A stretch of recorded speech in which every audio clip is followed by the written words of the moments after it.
All right, what's up, everybody? We are live with our weekly Bitcoin macro and crypto show. I am Blutoshi, as you know, and next to me is Disco. Hello, everybody. I'm actually below. I tend to ride the lower half. I don't like to say that because then I'm like, and below me is I know. Disco. So I kind of keep that one. I tried that like 4 shows ago and I was not a huge fan of it. So here we go. The intro. Today is going to be fun. A lot going on and a lot of waiting for the halving, but it's going to be a fun show today, and we'd love for you to join us and make those comments in the comments section and like and retweet this stuff too, because we want it to get out there, because this is your unbiased look at all things Bitcoin, macro, and crypto. So with that said, let's jump in. Welcome to Decentral Lens, where lifelong friends Blutoshi and Disco navigate the ever-evolving crypto landscape. With nuance as our North Star, our goal is to empower listeners with the insights to learn and to prosper. All right, that's it. It's a Disco quick intro, and we love it. And then we get to vibe with the music for 2 or 3 minutes as we step into this. So, Disco, how you doing this week? We need to nestle into the show, and I want to, you alluded to it earlier, but we tend to not be the most disciplined in terms of asking for, likes, retweets, supports, questions, anything like that. But we definitely want to try to make this as interactive and relevant as possible. So you can see in the middle of the screen, there's a scroll a la like CNN saying, please hit us up if you have any questions. If you do, it'll hit us in the comments, and we'll be sure to respond and work it and weave it into the underwater basket weaving that we call Decentral Lens.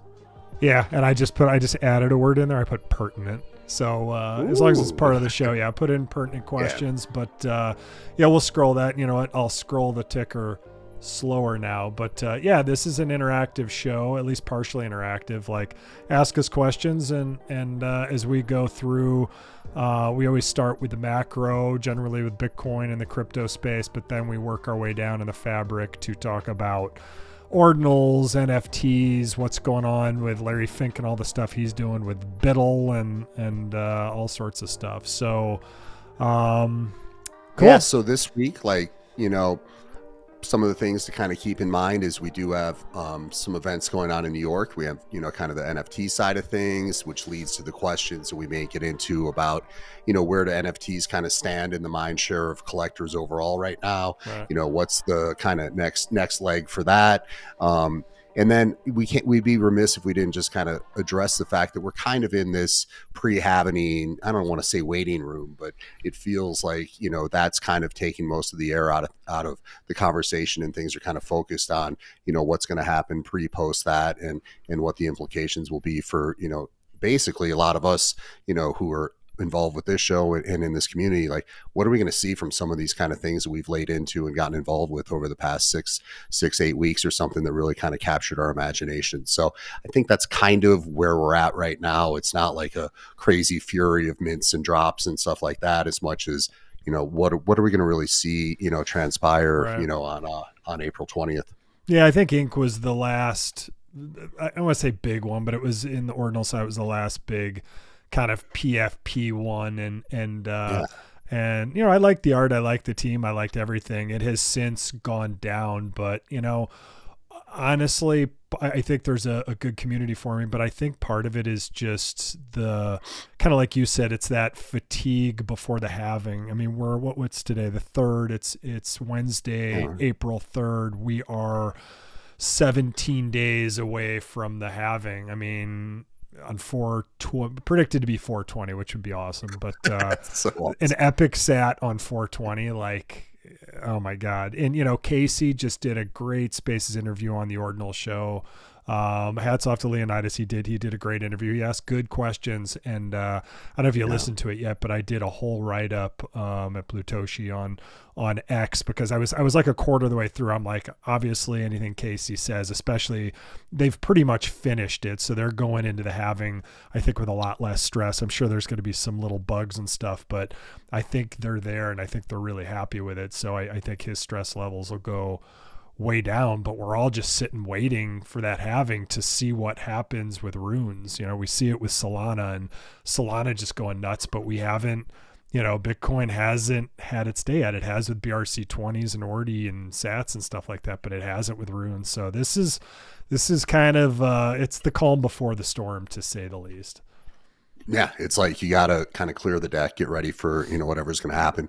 You did that article, which was quite helpful, I think, for a lot of folks, just to kind of get, kind of the key takeaways from that conversation. But it's so cool, when you have someone who has a vision to roll something out. And it's just, it's very interesting that you can have, Casey come on and do a space and kind of outline, what's kind of in the mind and in the plan there. And it's a little odd to me then that, you have these other projects that people have invested in for runes and for the potential. And, you see airdrops, you see this, that, or the other, but you don't really see a lot of personal, not necessarily accountability, but personal kind of, ownership of, hey, this is what we're looking to do and what's going on. And I think that that's a unique thing within this space that I haven't seen, where it's like, what's the prospectus, or what's the plan, or what's the, and you really don't have that. And you have, kind of communities be like, oh, don't worry, dev's cooking, and this or that, but it's like, are they, and what's going on? So I think it's very interesting. Yeah, absolutely. And there was so much. Should we start with what Casey kind of said and just go there for the halving and kind of supplant the macro stuff for now, because it's such a big deal, big story? Yeah, I mean, we naturally went there because it's kind of, you have the term of the, mind share, and, let's be true to that. Like, that's kind of the key headline and take and, story right now. So let's kind of go through this. And if you wouldn't mind just kind of being like, these were kind of like my OMG moments, or these were like, I'm going to go back and get into that. That'd be cool. Yeah, it was pretty cool. Like I said, when I was like a quarter of the way through the podcast, I'm like, I got to write this stuff down and just do, with Twitter X articles, I just got to and I just used it as a note scratch pad, taking like shorthand notes, and then whipped everything up. And a lot of times I'll do this for me, and then obviously with hopefully the added benefit of people getting into it. But so as you know, runes, Casey's whole runes protocol is going to launch at block 840K. There's so much going on around that block with the epic sat to be mined, but the runes one, obviously, for everyone in Bitcoin who is not a total Bitcoin maxi is just so excited about this because of all the pre-mine runes and everything that's going on. But I guess the first net of what he said was, we have now, as of update 0.17 in the runes protocol that Raf finished, the first rune, or rune 0, is going to be called uncommon goods. So it's going to be called uncommon goods. You'll notice right here, I'm going to try and highlight it if I can. No, right there. That's called a spacer. Okay. I think I did an asterisk, but it's called a spacer. That does not count as one of your letters. So you couldn't have one called uncommon goods with a spacer at the end, or a spacer after the D, like uncommon goods, like that's right. The same. So it's like having Gmail and you put the dot in there. The dot actually, little to some people know, doesn't count as actually a letter. It's just to help simplify. So this is the same thing. It's a spacer. There's going to be 13 at first, and some of this is review to people who might not be as into runes. But at first, Casey did something smart.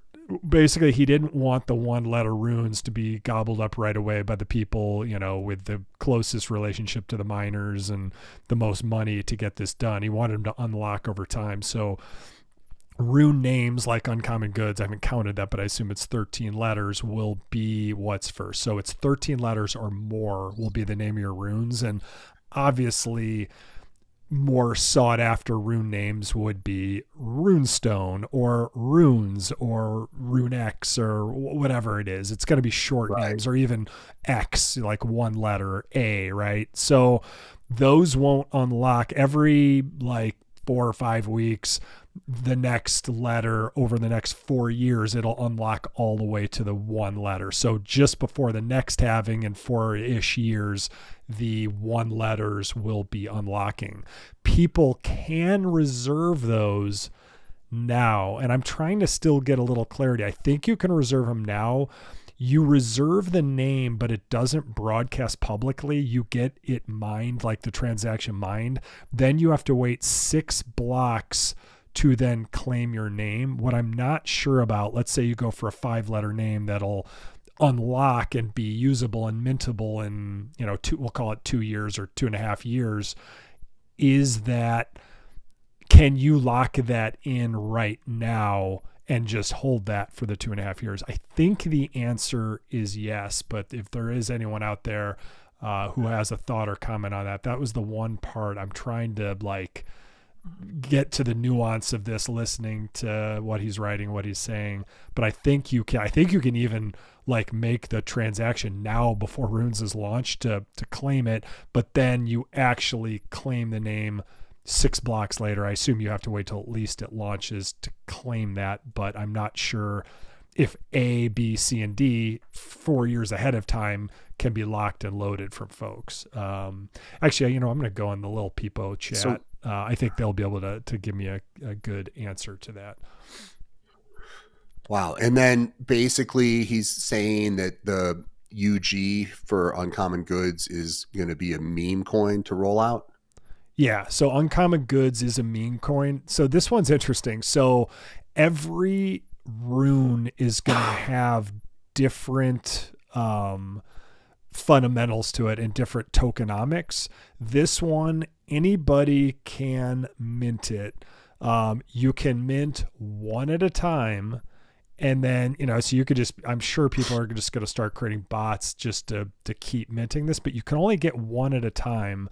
And that mint will last from this halving coming up in 17 days through just before the halving of the next cycle in 4 years from now. So you'll have 4 years to mint these. So my thoughts on it are that it'd be hard, unless it's 20 years from now where it has that meme coin 0 value, it can never have more value than the cost to mint one more, unless someone is willing to pay a premium to get a whole stack of them at once, just because that's easier. I assume you have to mint one per block or whatever.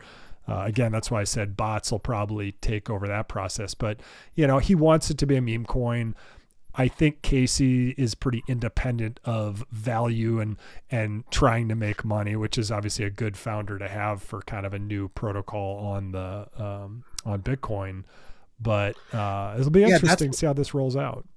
Yeah, I've read through, I've listened to a little bit, but I read through what you put together, and I have just I'm just curious, what sort of persona, it seems like he's genuinely coming from a kind of a place of purity. And it seems like a pretty strong juxtaposition to some of the other, kind of figures in the space. And it just feels, to me at least, pretty refreshing that you have someone who has this vision, and I think is trying pretty urgently to kind of protect, put kind of a moat around it to keep it as pure as possible. We all know that when things take on, different levels and get to different points that, things can happen, but it does, I do appreciate kind of the intention, I suppose, and some of the thought and values that seem to be behind some of what came out from that conversation. Yeah, absolutely. Yeah, I think the cool thing is I feel like universally everyone in ordinals, that obviously just like in ETH, different camps have formed, CryptoPunks and Azuki and stuff like that. And there's a lot of symbiosis where people get along, but there's a lot of your collection. And ordinals, we were pretty immune to that. But now I think, the cat's out of the bag. I think there's a lot of fudding other people's bags, like zero-sum gaming to pump your own bags. But my point is, everyone I think can agree Casey's pretty awesome, and he's really thought about this stuff through, and hats off to him for creating a whole ecosystem that allows the inscription art that we've all come to know, love, and collect for the last year. That was created by him and Raph, you know, Elizabeth and all the people who are involved in this. And it's a really cool thing. And now the whole ecosystem is thriving with so many cool artists, and, you know, we get to talk to them and meet with them and do all sorts of cool projects. So, yeah, so hats off to you, Casey. But I think it's like, that's one of those, that's like the least controversial statement ever. It's like preaching to the choir, like, hey, everybody, I'm an Ordinals lover. And Casey's awesome. But I think that it bears, you know, I think it bears at least mention and acknowledgement, because it could definitely go the other way. So, you know, you got to highlight the positives when you see it manifest in real life. Yeah. So the only thing I'll finish with, it's well said, but the only thing I'll finish with on Uncommon Goods. Yeah. So it ends in 4 years, the mint. So the only way I could, like, obviously everybody's going to have some of these. The only way I could see it having value is if it gets used by a DEX protocol or a Runes DEX to pay for other stuff. But since it's an infinite supply, I'd be like, oh, the cost of this is X. Like, I'll just mint with 20 wallets and a bot one at a time on, you know, so you can't really use it as a monetary thing when it's infinitely inflationary for 4 years. So, but it's a cool idea. I love the name Uncommon Goods. Like, I nicknamed it in the write-up UG for short, which is, you know, it's kind of funny. So Rune 0 is set. So now let's get to runes 1 through 9. So Casey had stated earlier that he would probably be doing the first 10 because he didn't want, like, only the richest people who could kind of like reorg the blocks with big miners to kind of front run this thing. So, you know, I think, you know, obviously except for the big teams, I think most people are like, that makes sense. And again, I think he's doing it for the right reasons. Yeah. So I don't know. Do you have any questions on that before we move to 1 through 9? No, I think it makes sense. And I think there's been a lot of speculation as to what's going to happen with it. And, you know, now we're sitting there just 2 weeks out. And I think you kind of came up with like maybe 2 scenarios that could potentially play out with the 1 through 9s. Yeah. Yeah. So 1 through 9 is, he hasn't decided yet if he's going to etch those. You know, we're 17 days out. Like, I think his biggest hesitation has been, how many memes can I create? Like, the Uncommon Goods is an interesting one. Obviously it's very inflationary. A lot of people thought the idea of the USA or US coin was funny because I think it was mint as many as you want per block infinitely forever. It was just like, you know, it's just, obviously the irony is that of all the inflationary currencies in the world, as inflationary as we're starting to see the US because of Bitcoin, it is the most desirable for the rest of the world and the most stable to be in against their currencies, especially Argentina, Venezuela, you know, and a lot of African countries and stuff where it's less stable. But it's you know, the irony is not lost on people, and it's there. But my thoughts on this are, it's going to be hard for him in 17 days to come up with 9 other coins to fill this. He had I don't know if you remember, but like 3 or 4 weeks ago, he had a Google sheet, like, give me a name. And I was going to fill it out. I had a clever idea for one. I probably should have, because like I think some people showed a sample of what was there, and it was just pure degeneracy, which is probably what you'd expect. Right. But I think he's like, oh man, do I grab some of these? Or on testnet, you know, obviously he can see everything that's going on there. Are there a couple he grabs there? But if he grabs those, did he grab one from a VC and all of a sudden, you know, I'm just going to use these like Runes is F or RSIC or Runestone, all of a sudden accidentally they got an unfair advantage because, you know, I think he wants to make that an even race for everybody, I think, but he could grab the wrong one. Like, so he's kind of in a bind here, I feel. Yeah. Like, you know? So what happens if he doesn't have like a specific plan for the 1 through 9? Well, then the first Rune 0 Uncommon Goods it's already etched. It's already in the code, and the other ones aren't. So, Yeah. and maybe, That I might don't be know, good. maybe he goes to Runestone and Arsic, like the ones who have shown, I don't think he'll do this, but maybe he goes to them and the ones that have stood out in the pre-mine and say like, hey, I've got a slot for you. Like you guys could fight over the number and come back to me and agree. But I don't know. I don't know if you do that because how do you like there's probably like I could pick 10 because my bags would pick Arsic as number one, right? And then, obviously Full disclosure. yeah, full disclosure, Runestone would get the nod for number two. Or whatever, and then some of like Gob or some of these other fun ones, like you'd be like, give him the nod. But I haven't invested heavily in any of these other ones except I have those two because I got airdropped them. So it'll be interesting. So maybe only one is etched, or maybe he'll be like, I get 1 through 3. So 0, 1, and 2 he does. So that means 3 through 9, those single digits, those coveted single digits are still, because once you're rune 7, you are rune 7 forever. Now the name is going to be whatever the name is, but you're rune 7, and those single digits, especially like the top 3 to 5, like people, the real savvy people like, the inscribed Pepes and the folks out there who have very smart kind of tech heavy guys, they're going to be looking, they're going to be running Orden their full nodes, and they're going to be minting straight from the faucet to figure out what's going to go gangbusters, right? So I still haven't set up my Ord. I need to, but I don't know. It's more, I guess part of me is like, it's more fun to watch. And you and I have so much other stuff cooking right now that can't do everything, but it probably would behoove us to do it. Or we would screw something up and be like, I just lost 0.4 Bitcoin trying to mint rune number 8. And I'm not sure what happened, but everything's good. Yeah, I think that would be what I would err on. I'd be too distracted, not the jack of all trades, whatever, master of none on that. So I think it's from a spectator standpoint, it's a fascinating kind of thing to just kind of pay attention to. I love how these always seem to come up. There's always then we'll have the happening, we'll have the runes roll out, and then there'll be another thing to kind of put our eyes on and focus on and look at. But then, so after the 1 through 9, then you were talking about etching runes and kind of how that plays out and what did he kind of leak out, or what did he share from that perspective?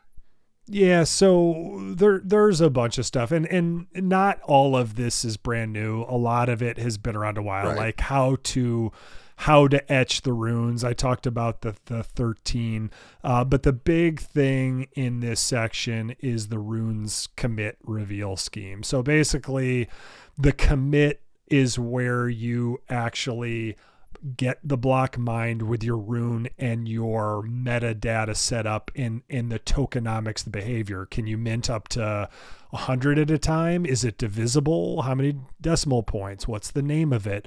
But the name, remember, when you mine it, that first runes commit is only visible to you until you reveal it in another transaction to the publicly to the blockchain. That's when the name is 100% fully secured. And the reason they do that is because if someone does rearrange blocks and front runs you, and your whole tokenomics is based on some total kick-ass name, and then someone steals the name for you, you've like lost the name, and that like you've kind of screwed yourself, and those tokenomics based on the name might not be as relevant, right? So you'd totally rug yourself, essentially. You'd have everything, going head or committed towards one thing, and then have it get kind of rugged on you. Yep, exactly. So you notice I'm doing these tickers. So when we change, it's kind of cool. I'm just having fun, like just because I know on X, everybody, if you are listening, welcome. It's a weekly show on Bitcoin, crypto, and macro trends that kind of shape everything. We like to look at kind of the top of the mountain stream to see what affects us, and then we get down into the degen stuff, and we weave in and out everywhere. The reason I put up the ticker, which I think is cool, is before people listen, they scroll, but the sound doesn't come on until you tap on it, so people can see what we're talking about at that very moment. Now, obviously, with the shared screen up, it's pretty obvious anyway. But that's the thing. And look at this awesome rune say. Would this be a good Christmas or a good holiday gift? Like this is something. Yes. This is something my dad would have had, like real brass etching of runes. Yeah, you would have found it. Paper. You would have found it in the attic or the basement and been like, "What is this?" No, Like, he had this roll top desk that he had. He had all it had. It was like from the 30s, and he found it, refinished it because an old company threw like 3 of them away. So he refinished 2, gave them to his friends, took the 3rd one, and it had all. It was such an engineer's thing. It had all these little drawers everywhere, and he had like calligraphy stencils for stuff, because back then, before computers, like that's probably how you made like a report look cool. Or maybe my mom used it for some art thing, but I just thought I'd put this up. I thought it looked pretty cool with like protractors. Yeah. So the other big things, and I'm only covering the big ones, like if you want to learn about how to etch your own runes, which I'm going to do and I'm going to get into, because I think Disco and we have a cool idea for a project, and I think we're going to get involved, not at launch, but down the road, and we're going to try and put some pretty cool functionality in there. But this is kind of cool. So rune mint start, rune mint end. So you can basically say, like, let's say we're at the halving, and you could say, okay, I'm going to broadcast this commit that the mint starts in, 144 blocks or whatever. So it starts in a day or two, and then it ends in 1,144 blocks or whatever. So you get 1,000 blocks to mint. So you can have this limited time that someone can etch it. Obviously Casey's is like, just do the whole halving. So that's a long one, but some of these might be 10 blocks. Like that would be probably pretty crazy, or a day or a month or a year. Like, I mean, all the tokenomics, you just think of the floodgates that are about to open for the rest of us. And at first you're going to see people scrambling as fast as possible to just doing cool stuff. And, I'm sure everyone will be looking this way, looking that way, and FOMOing in left and right. But then there's going to be the people that kind of take time, see what works, see what's cool, see what didn't. And then do that. I think you and I are going to fall in that second category, but I am. Yeah, so you can call me a bird watcher in that scenario. I'll be using the binoculars and trying to pick up some tips and tricks, because it's going to be madness. Yeah, exactly. So let's just see if there's anything else. The start and end, the metadata for your rune, and choosing the currency symbol that represents your rune. So each rune, I assume this counts with emoji and everything. I don't know if it's just like ASCII symbols, but you can have a currency symbol. So I assume emojis will fit right in there. So that's a part of your metadata. And what Casey said over and over, he got into NFTs early. He thought CryptoKitties were interesting. And he really loved, I believe it was like the whole art blocks and autoglyphs and stuff, but he got into Solidity and was like, this is just not an elegant solution. And so I think that seed was planted in his head since, 2017? Like, there's got to be a way on Bitcoin. So he's been thinking about this a long time. So he's saying the rune solution is quiet element. It obviously, Bitcoin is built way different than Ethereum is. So it involves UTXOs and how to best handle that and keep it cleaner. He didn't BRC20. He's not a big degen himself, but BRC20s, he's like, it's just not an elegant solution at all. And so he wanted to make something better. So thus the idea of runes was born. So not only did he start ordinals, but now the runes revolution is coming through. So this is probably my favorite part. Why don't you introduce it so I can change the header yet again? Maybe I'm getting over zealous and etching. Or we're looking then at the inscriptions, or are we looking at the marketplace and use cases? Because those are two. Yeah. So inscriptions and runes and how they coincide. It might not be the best way to write it, but it's basically this was probably the most exciting part to me, and what I think you and I will dive in on when we reveal our project later. But you can create an inscription when you first etch a rune. And the inscription will be the image for your rune token. So what comes right to mind, obviously it's on the base network on, layer 2 Ethereum, but it's the MFers, right? Like that Yeah. blue MFer token, that's all the buzz right now. You and I have our MFers we got to drop, and we were quite thrilled about that, but I'm just thrilled for the community because it's the MFer community is, it's one of the hardest working out there. It's kind of the unsung hero. It's CCO, and it's just like it's like open source awesomeness. So, but it is interesting how well that core image translates, as a meme, like as a token. Like it's almost like it was meant to be from that perspective for sure, just from an imaging point of view. Yeah, it's definitely desirable to collect the token there. Now, I haven't bought any more on base. Have you? No, but I was going to ask you about that. Maybe I'll ask you right now. We talked before, and you made a comment, I think last week even, like, yeah, but have you ever had a seamless or at all easy transition bridging on any, sort of Ethereum wallet or anything? And basically the MFR drop drove a lot of people to have to utilize a Coinbase wallet and then bridge to base to be able to get the drop. What was your you didn't have, just correction, you didn't have to do anything. You just had to get your base. You just had to be able to check your base wallet. It was dropped to you. You didn't have to. Agreed. But it did serve to have a new wave of people on board to utilize that wallet and to actually get on base. When you did that, did you find the experience more user friendly than the prior bridging and those sort of things that we had to deal with?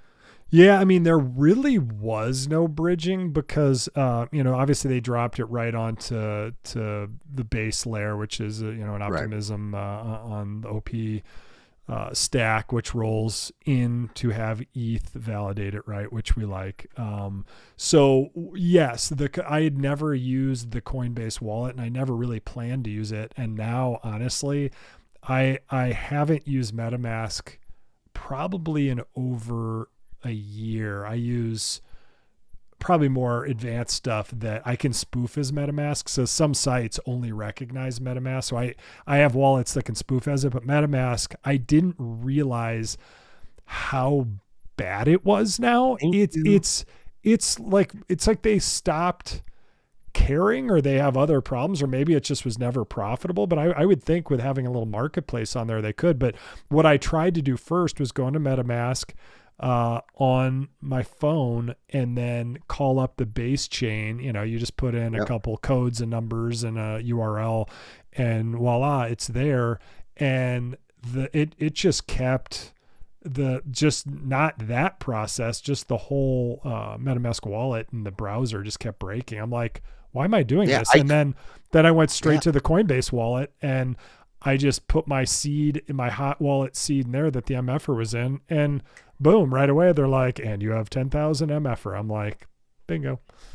Yeah, that's exact the same scenario. And I was doing it on a desktop too. And it was like, I couldn't get it to kind of feed or hook on MetaMask. And then I just slid the MetaMask into Coinbase. So I just think that, you look at this, and this may be something that we'll get into over the course of the show. But one of the things I think about is, if you were going to kind of advise someone new to deploy, some investments into this space, like, is that kind of an example of Coinbase kind of really getting set up to be, a massive player on the onboarding of, kind of the next wave of normies getting into it by making it, seamless from that perspective? And then where does it leave, the open seas of the world and the MetaMask of the world once, there's just a different way to do things? And are they just totally, in the graveyard or in the junkyard, or, can they become relevant again? But to me, that utilization of the Coinbase wallet to, see the drop that I should have been able to see easily via any wallet, right? And seeing that happen, it almost marked like a little bit of I had a little, bookmark in my mind. Like, I don't know if I'd be too bullish on, the future for MetaMask right now.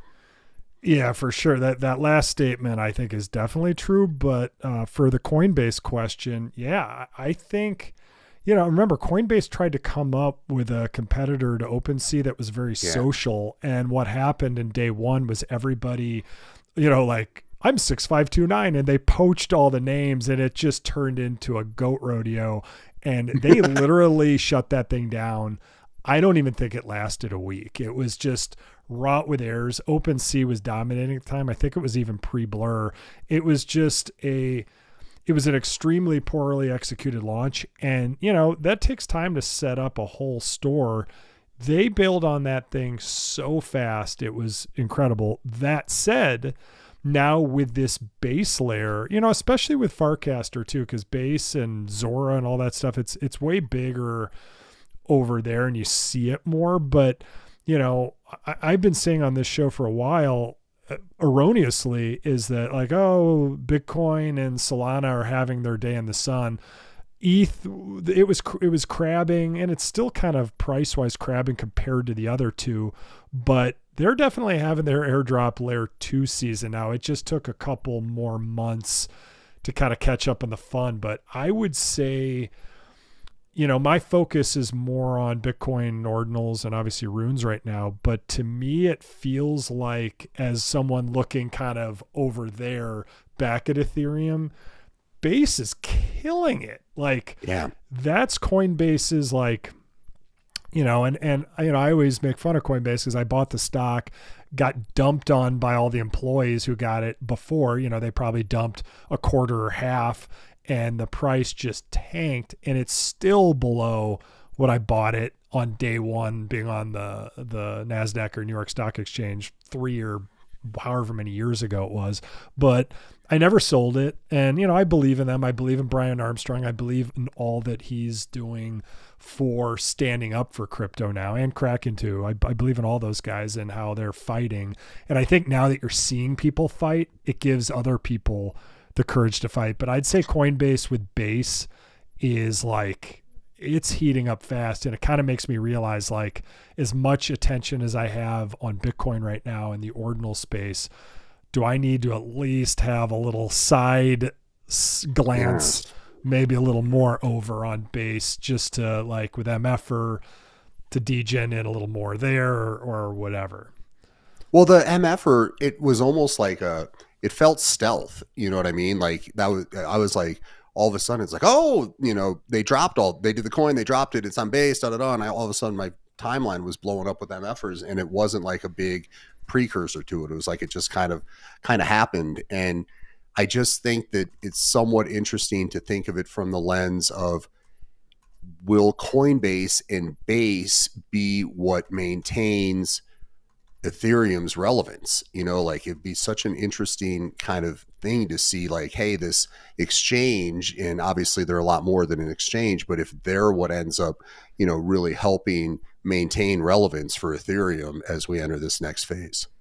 Yeah. And what what we talked about with Bren, or what I did when you were on vacation 2 weeks ago, and then you and I touched on last week, is like, what roles, what does Ethereum validate and what rolls into it? So a lot of the layer 2s do, especially on the OP chain. But if Base does, and to me that's another bonus, because you want the reward, or what is staked to validate, to actually be Ethereum and not its own token, especially since everything on ETH is a multi-sig, like nothing is even decentralized yet. And when you start, you have to do that, because if there's a big bug or you have to roll it back, like, you're effed, right? So I get it, but I just wonder, like, when is that day going to be when those are truly decentralized? But I get baby steps, but Base, to me, I'm not much of a degen, probably more of a degen than Casey is, but not a huge degen. But, getting dropped MFer and then seeing the price go up to, I don't know what it peaked at, like 30 cents. I haven't looked at it in the last day or two, but, to get dropped a couple $1,000s, everybody likes a free lunch, especially when it's like, 200 free lunches or whatever. So Yeah. it's pretty cool. And it makes me realize like we got to keep our focus maybe in many different places. Yeah. And as we say, you want to go where you want to zig when people are zagging and da da da da da. So it's just kind of that general call to warning that we kind of bring up every so often is, you can go down your rabbit holes, but there doesn't mean that there aren't other things burrowing, simultaneously that may bear fruit and certainly merit attention. Yeah. Yeah. So getting back to runes, I know like everyone on the show, we don't just report the news straight. We report it we're more loom makers. We I guess we don't make the loom, which would be smart because then you're making the thing that makes the rugs. But I guess we're weaving the patterns, weaving the rugs, and we're becoming big on the loom. Oh, there's Nifty. Always good for a comment in the first comment. What's up, Nifty? So if any questions, Nifty, we're trying to and now that we're live here, we're trying to solicit any comments or questions, especially as it relates to ordinals. Right now we're talking about what Casey eloquently said on the ordinal show a couple days ago, just about the launch of runes, and obviously we're excited. Everyone's so excited. So here's something that's cool. The use cases for ordinals and inscriptions together, it's kind of cool. And the example he gave, which I'll just use, was a Pokemon character because, obviously you think of Pokemon cards and stuff, which is obviously, if you and I were using our own example, I guess it'd be like Garbage Pail Kids or Star Wars cards or something, but people be like, don't know what those are. So let's use Garbage Pail Kids. Let's go in our own generation. Yes, so let's own it. So let's say we do a PFP collection of Garbage Pail Kids, and then we have a runes, some sort of tokenomics associated with it. So let's say you got 100 PFPs, and you could have different Garbage Pail Kids and maybe different little cool rarity traits and stuff like that. But you could do it where if you owned a certain amount of runes, that you could have it where the chalice that my Garbage Pail Kids, I don't know why he'd hold a chalice, maybe the garbage lid he's holding could be made of gold or something. So, you bring in gold or dare I say you bring in like spirit traits to steal from Mizuki or what did Ink do? They had a cool, what are theirs called? I forgot what they were called, but it was very similar. We'll find it. Yeah, we'll get on it. Yeah, we got to look at now. Now I got to see. Now we got it. They're called Rift. So kind of cool. The Azuki spirits, like I love Ink. Kind of similar. I mean, very similar. Yeah, but I think it's okay to I think Azuki, I think that art to me is probably some of the best in the space, and those PFPs hold the test of time. I think Azuki spirits probably are still, and obviously like CryptoPunk Aliens and some of these just huge premium things, like maybe those are untouchable, but the Azuki spirits are as cool as any collection I've seen. So yeah. And one thing on that, we were talking last show about the orange background, and I think that it looked at the time when we were scrolling, I was like, oh, that's so cool, that looks so great. But then I kind of like having more of a diverse background palette than just going all in on one color. Yeah, that's a good point. Yeah, the orange was like super cool, but you're right. Like then the gray, which, I mean, if gray was the base one, then the orange would be like, I got an orange. But if they're all orange, then the gray is that little like, then because the gray allowed you to have more of that monochromatic, which is pretty cool, because the one thing I think they did really well is to use color very sparingly. So like obviously the orange background takes away, but if you had a gray background here and just a hint of I think those are the cyborgs or something like that. You could do some pretty cool stuff. And then the infected, like the guy's got just the orange glasses. So just the hint of color I thought was a nice touch. Yeah. So yeah, the use cases are on runes and inscriptions. Like, I guess for me, it always goes back to the art. I've never been a huge meme coiner, but I think I'm about to be. And, it's like, I guess in this, seeing what's happened on other chains with, was it Bonk and some of these, like, Pork, bonk. yeah, you gotta take, you got to take a couple gambles for Jenny Welf, and don't bet more than you can lose. But if you make a couple good ones, who knows? Maybe you could have enough to get an ordinal punk, or enough actually to like buy a new home or something. Yeah. So basically, you can kind of program or code different kind of elements based on like how many people have, or like if you have X amount of runes, then that could unlock this or that. So it kind of opens up a whole kind of structure within it, and somewhat gamification, but also really kind of making it where you can hit certain levels and unlock new capabilities and nuances. Yep, for sure. The gamification, I think, is the hugest part. And then just to finish on Casey notes, it's interesting what he's expecting at the halving. And Nifty just nailed it, so I'm going to pull it up right now. That miners are going to try and snipe the epic. I 100% agree with Nifty. I think I think Casey was like, well, maybe the epic, like, let's hypothetically say if that epic sat goes for 2 Bitcoin. And I'm like, hold on, I would pay. I am no whale by any means, but I would figure out whether with alone or with people. I think I would honestly easily pay 10 to 12 Bitcoin for that. And I don't even think I wouldn't even try to garner people to get that epic right now, because I don't think that's realistic. I think this is where some of the wealthiest folks in this space could spend 30, 40, even 50 Bitcoin to try and reorg that block with a miner to get that epic sat. Or maybe, I don't know what they spend. So maybe they pay the miner X, or they get with all the miners and say like, hey, if you do this. But then again, the miners would be like, well, if we know the demand is there, why don't, like, the miners would just get together and be like, hey, let's make a gentleman's agreement, or maybe even a paper agreement. Like, let's all focus hard on getting that epic sat, and if we get it, we'll split it. But honestly, my guess is, based on Bitcoin price today, 30 to 50 Bitcoin easy for that thing. But I who knows, I could be wrong. This is the 4th one. The other ones haven't been minted or secluded yet. Like, to me, that epic sat is what makes ordinal theory and like North baseball card collecting, or however, whatever stamp collecting, coin collecting analogy you want to make. Like, that epic sat is, it's the first sat of the new halving. I mean, it's epic, right? That's why I think that's probably, it's kind of, there's no way it would just be 2. You know what I mean? Like, that's definitely not realistic. Right.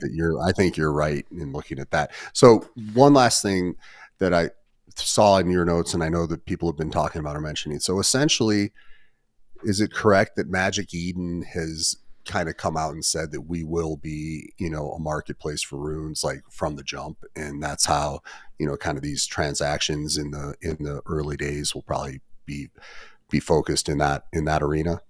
Yeah. Magic Eden has already, they've got, in fact, on their website, I'm trying to pull it up right now, but they have basically one of their little, oh, it's not up anymore. It was there this morning.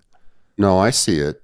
Do you? The rune. I see runes. Yeah. I mistook that for an actual collection. Yeah. So absolutely are they in, but they're, this is a little GIF placeholder right here. But so we know they're going to be into runes, and obviously Magic Eden is where probably 97% of all Bitcoin sales are, if not 99%. I think there's low inscription collections that may be trying to change that in the future, but they've got a lock right now, and they've got a beautiful interface, and they take 2.5%. It's right now for having a monopoly. It's kind of a win for everybody. But yeah, they're going to be involved. I know RuneX is talking about they have theirs. I would assume RSIC is working on something, pure speculation, but I'm a big RSIC fan, and I'm talking with my bags for sure. But yeah, this is gonna be huge. Yeah, it's so exciting. And yeah, seeing it there, that means it'll be easy to do. You want to see what's coming with the actual runes themselves and how that's going to play out. But it's just, as I say, I love that, the founder, makes himself available, a couple weeks before and kind of drops, just a little bit of the framework and gives you some little nuggets there. And then, you're like a court reporter, like a stenographer, like taking notes and coming up with like, okay, but this could mean what? And it wasn't like he spoke in like total code and was too cryptic. Like there was enough, kind of translatable and kind of actionable information that came out of it that I'm glad we covered it. And, for anybody who, jumped in later or hasn't had a chance, just check out Blutoshi's Twitter feed and you can look at the article and go through. I think it was, what was it, like 42 points, or how many points did you? Yeah, it was 42 bullets, but I want to make one correction. Just remember, like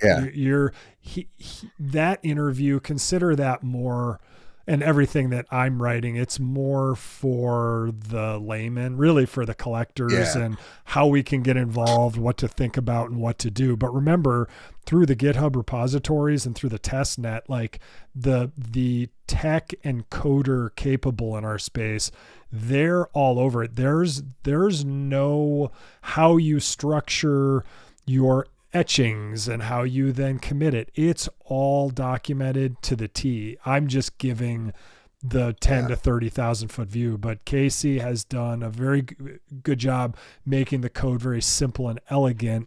And on top of that, documenting it with Raf and all the contributors extremely well, so that this is going to be a very cool ecosystem with a lot of different people playing with different facets of it to as Brennan said, and as probably even Casey, it's like full Ponzonomics, full like just degen casino, but again, like using runes with inscriptions for collections and communities.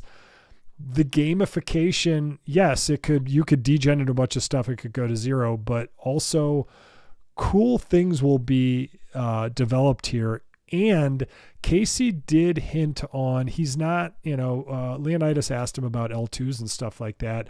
Casey hasn't gone full head first into L2s, but he's like, I could see runes helping kind of create that bridge to L2s. I mean, as Brendan said, and Casey and Leonidas mentioned it, like there's like 100 companies and VCs all just going all in on L2s. Like, can you imagine, like, this is the opportunity that these guys have been waiting for to try and do I don't know what you call a $1 trillion unicorn, but if anything had a shot, it would be the dominant L2 on the mother chain.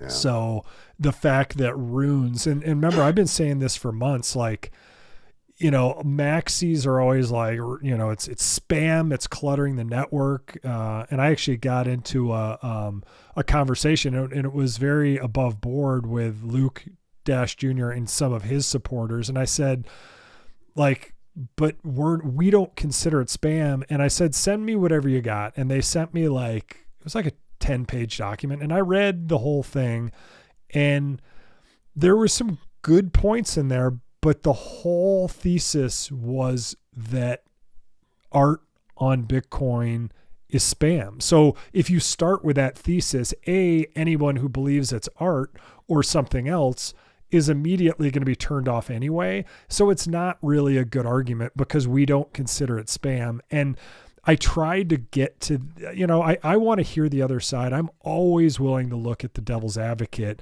And they never really gave me, they're like, it's so bad. And the main reason that I saw is because people all over the world, like who want to stack sats, can without super high fees. That's the only thing that it kept bouncing back to. And Casey actually addressed this on the podcast by saying that, look, they were already going to like USDC or Tether or some sort of dollar backed stable coin on, remember, it's not necessarily even on Ethereum. A lot of it's on Tron, because Tron has super low transaction fees. And if you're stacking, if your currency is going to zero in some African country and you're just trying to get US dollars that, we know it's inflationary, but it's not nearly as inflationary as that. That's where they're going. They're not going to spend the $3 on the Bitcoin transaction. And that's where obviously these maxis would say, see, got you. But to Casey's point, and I agree, the transaction fees, even when they were, 30 cents or $1, was still probably too high if you're stacking maybe $8 at a time. Like, you want to keep as much value there as possible. So we've got to go to L2s on Bitcoin where transactions are super cheap and for lack of a better term, roll in to Bitcoin, right? Until we do, I think, and runes and ordinals, I'm sure someone can make the counter argument to this, but I think that they are helping along the way, because I think Lightning adoption has been slow, and generally that means bad UI, which UI can get fixed over time, or it's not yet kind of the perfect, elegant solution for an L2, which my gut says the latter. Yeah, and you've said before, like, a busy chain is a healthy chain, is a chain that you want. So if there's activity on it, that's, I see that obviously as a long term. If that means that's the place to be, or there's reasons to be there and to interface and interact with it. I do think that that's an interesting point in terms of just trying to zoom out and think of things from a non kind of US or our perspective, and think of, okay, well, if somebody's trying to get into Bitcoin, and is that transaction fee going to kind of ice them out or block them out of being able to move forward with, saving or investing from whatever degree they get. And then you think of, a lot of those folks may be the ones that could benefit the most from, even what we would consider a smaller or more modest allocation, but, that could end up being game changing and life changing in a shorter period of time and have a bigger impact. So I think that, anything that opens up the opportunity for more people to get involved is really tied into the whole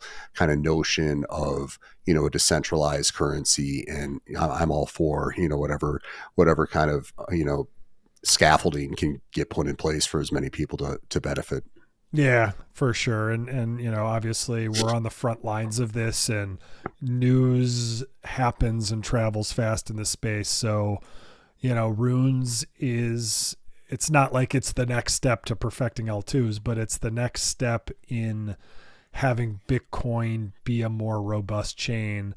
And while we're learning what works and what doesn't for, because remember, you could with runes, just like with, on Tron or on Tether or on Ethereum, you could have a United States dollar backed stable coin with a big enough player in there. And I'm sure people are thinking about working on that. Now, is runes the best place to have that stable coin versus like when the L2s come out? I guess we'll wait and see, but the more robust this system, I think, the more bullish for Bitcoin, because as Casey said, and I hate to keep quoting just everyone else, but I think if anyone hasn't listened to that podcast on the Ordinal Show, definitely give it a listen. It's so rich and packed full of info.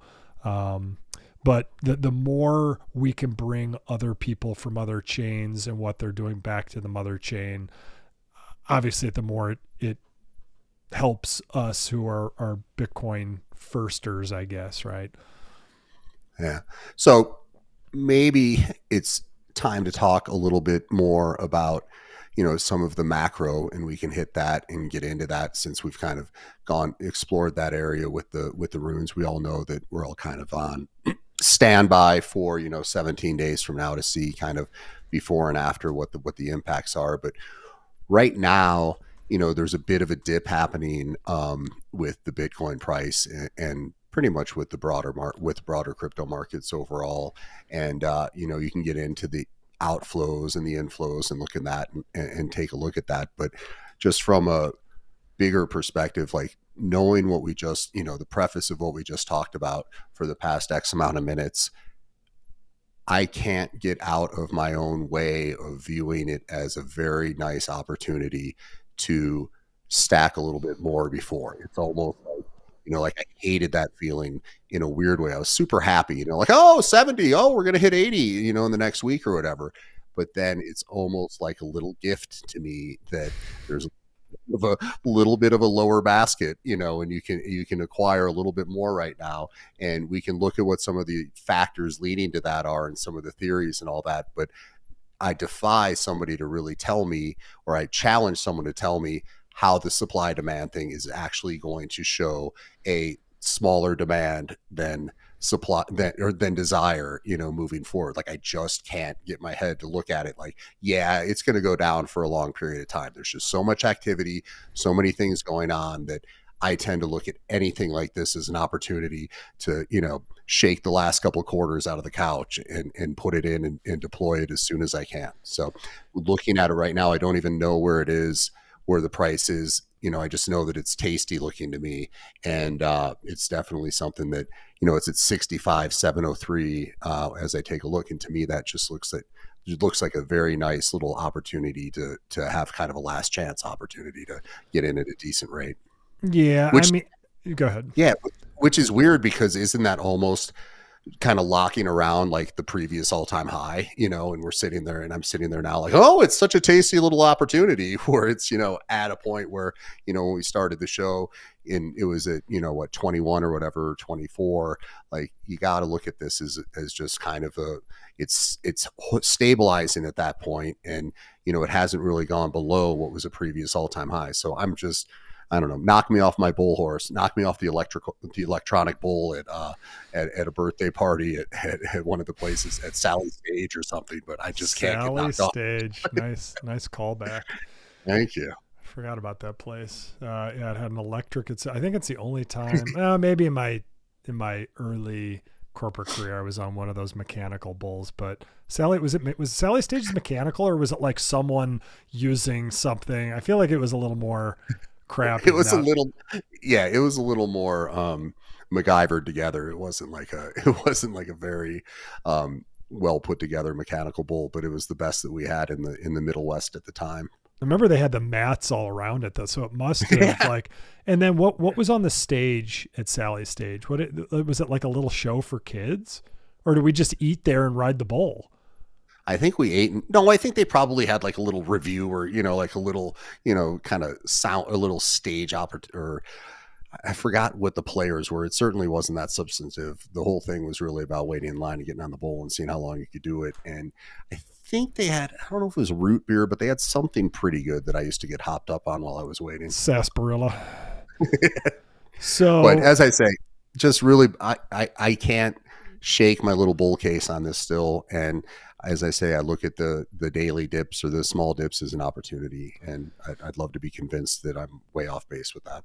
Yeah, I mean, the average in these 35 or 40 days, whatever we're at now, the average volume in or the average taken in, including what's going out of GBTC, is 215 million a day, which is about 3,250 Bitcoin a day. 900 Bitcoin are mined a day. So that's 3.6 times the demand that is over and above the Bitcoin that's mined every day. Now you could say, obviously there's another 19.4 million Bitcoin that's out there that could be bought and sold, but a lot of people will sell, but more people are hodlers, right? So at some point that 3x demand over the supply, and that's just the United States. Come to halving, let's say that average holds, it's going to be 7x. And remember, just wait till like a big company or a sovereign or someone comes in with like a $500 million or $1 billion order, obviously they're going to have to place that over days, but the amount of Bitcoin, the more that the demand goes up as all the wires get set up and all the local investment advisors and a whole infrastructure gets set up, the higher the price of Bitcoin goes, the higher it goes, because the incremental cost to buy that much new Bitcoin, there's not as much out there. So it just squeezes the price up. So, we're drinking the Kool-Aid here, but it's like, it's hard to draw any other conclusion, because we know the US dollar is inflating. We know currencies all over the world are inflating. So if you just take America out of it, so after the halving in 17 days, the demand will be 7 times the supply just for the ETFs, just in America. That's not even counting Kraken or Coinbase, like people just buying Bitcoin. It's just for the ETFs. You've got the Japanese pension fund, which is 1.4 trillion. They're looking at it. People think the Qatar sovereign fund has already nibbled, and they continue to nibble. El Salvador, it turns out, had way more than they said they had. Michael Saylor, I mean, what else needs to be said there? Just full leveraging Bitcoin to the moon. Like, what do you do what does your company do?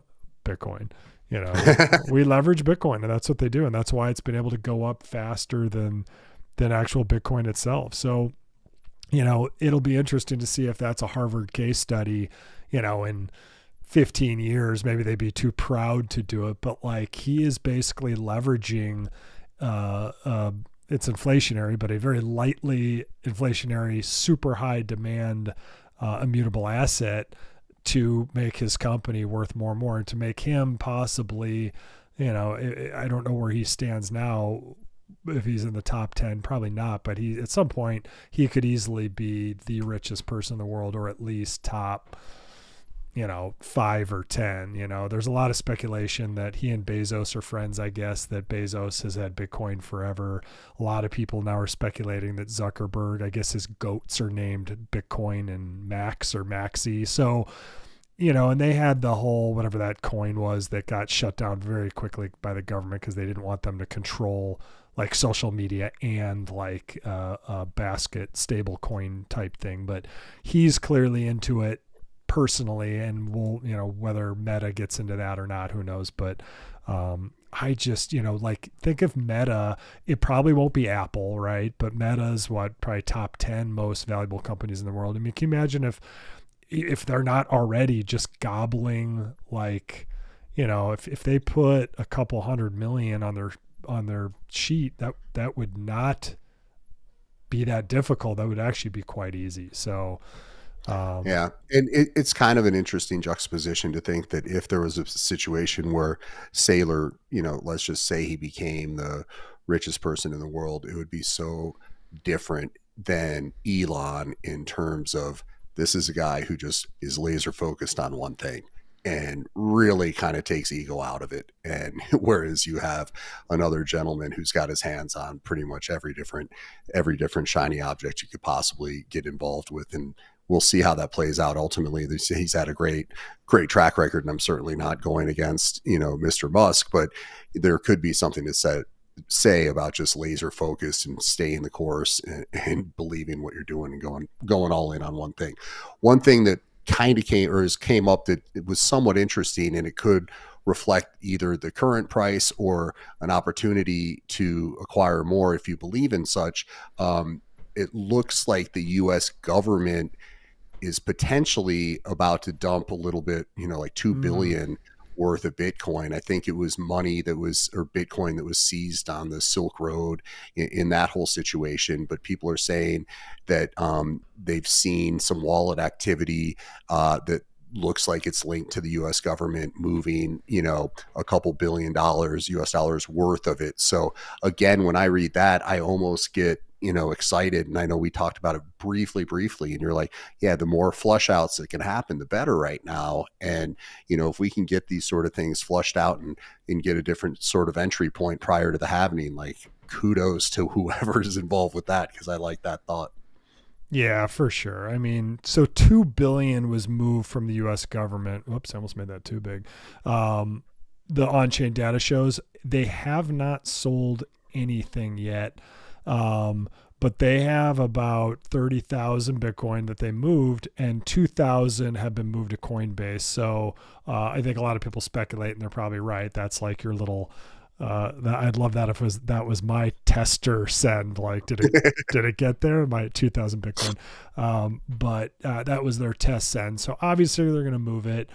If they're smart, they'll kind of pepper it in and not just like dump on the market. But who knows what they're going to do? But that's going to create certainly some short-term sell pressure. I mean, 30,000 Bitcoin is quite a bit. In fact, we have you just told me about a good chart. So here's what each ETF has right now. So GBTC has 329,000 Bitcoin. BlackRock has 256,000. Fidelity has 145,000, and ARK has 43,000. So a lot of Bitcoin out there, but it just puts it in perspective. So this is, what, like a tenth of what GBTC has, but it's a lot, right? And that's going to make a dent in the price. Maybe the price will go low 60s again. I don't know, but it's hard not to, like you said, find this as like whatever you got in the pillow cushions as a little buying opportunity. Yeah, and I don't think BlackRock's thinking any differently, right? Like if there's going to be 2 billion potentially coming in, like they're going to be excited to snatch up what they can there too. So I guess that's the overall theme. There's not a ton more that we can throw into the fact that we're pretty bullish on the long term, and looking from a strategic perspective if there's way. And I guess the other point is like, it just goes back to the overall theme of investing. Like you do want to keep, some liquidity around for opportunities like this. And, it is easy to kind of get to the point where, once it hits 70 or 72 and you're like, dude, I have no chance for this train to come back and get back on. There usually tends to be opportunities, and having a little bit of dry powder can help your entry points. And I think that that's hopefully what we're looking at over the next couple of days. And again, I say days, not weeks. You know what I mean? It's like you really have to be kind of engaged at the right time to take advantage of some of the dips. Yeah, and obviously, unless you're like a studied macro investor or a studied like Bitcoin trading expert like Bob Lucas or something, like it's hard to time. So you dollar cost average in, you do your best, you try and do the feel good dip buys. Like I actually took some out. I went into Coinbase and I DCA'd like over 2 weeks, like in thirds. And my third one, I think it was at 70 and a half. I was like, meh, and then we had this little pullback. Like you do your best, but in the long term, yeah, hopefully it just doesn't matter. And it's just up only. So, yeah. So one thing I wanted to get into, and I don't know if we need to, get into the specific stories of it, but it does tie to it when you start thinking about the US government having, billions from seizures or whatever it may have been in the past. And, it still does come down to, we're looking, there's the different, it's a less of a probability for May for Ethereum ETF to get, approved. But a lot of this stuff does kind of start and end a little bit in Washington, D.C. And in looking at, some of the news this week, like Hester on the SEC came out, and there was basically like a 2-day kind of ask the SEC summit, which I don't know how, open that necessarily is, but right. you could see that there's people flanking different sides of the issues here. And like Hester was was talking a little bit about how there is some nuances within how the SEC operates. It's kind of trying to, almost hedge or cripple, people getting in and getting kind of clear transparency on what's happening. And I think kind of her overall ode or the net from her stuff was like, you guys got, the SEC should be much more responsive to inquiries and people, trying to find out about clarity and getting a path or this or that. And, kind of ducking and keeping things quiet isn't necessarily the strategy. And then you had this Goober, and I don't mean to be disparaging, that's how I'm pronouncing the name, I could be off, but Goober Groal or whatever he's kind of on the other side of the fence within the SEC. And thinking of all that stuff and all this going on, next week, the show is going to go and actually do a little boots on the ground research in Washington, D.C. There's something called the Bitcoin Policy Summit. And, both of us are going to be present and attend and try to get some information to report back to you guys on just, kind of our take on how things are being positioned within, kind of an ecosystem that, degens and kind of retail folks and stuff like that don't necessarily, I don't think we spend enough time trying to see, what impact we could have, but also really take a look at how things are being positioned and hopefully find ways that we can kind of activate, our friends and people who have some like-minded thoughts to be able to kind of implement and hopefully affect some change. So it's kind of a long-winded tee up to, we're going to try to take some action and come back with some information to share with everybody about how at least Bitcoin's being positioned to kind of the political power structures that be. Yeah, I think what this space lacks is it certainly doesn't lack the non-for-profit groups that and the lobbyists that are fighting on behalf of crypto and Bitcoin, but it does lack good bullet points and talking points on what was said that the amount of illicit funding for terrorist organizations was, would they say, 43 or 430 million, and it turned out to be like that they were counting the whole exchange that was for the whole like country and the whole area, and it turned out to be like $200,000, or it might have even been like 41,000, whatever it was light. But Disco and I are collecting all these facts because we want to see what the claims are on both sides and kick the tires on both sides and really see where the truth is. And I think one thing I'd love to get out of next week is letting people know and figuring out, and maybe that's us consolidating these really important bullet points into like how much of Bitcoin mining is renewable energy, like, a lot of the feel good stuff that you've really got to dig right now for the information. And I think for our listeners and honestly for me and for us, and, so I can feel good about it too. Like, I want to know. So, and I think a lot of people out there do too. And this is a good first step in doing that.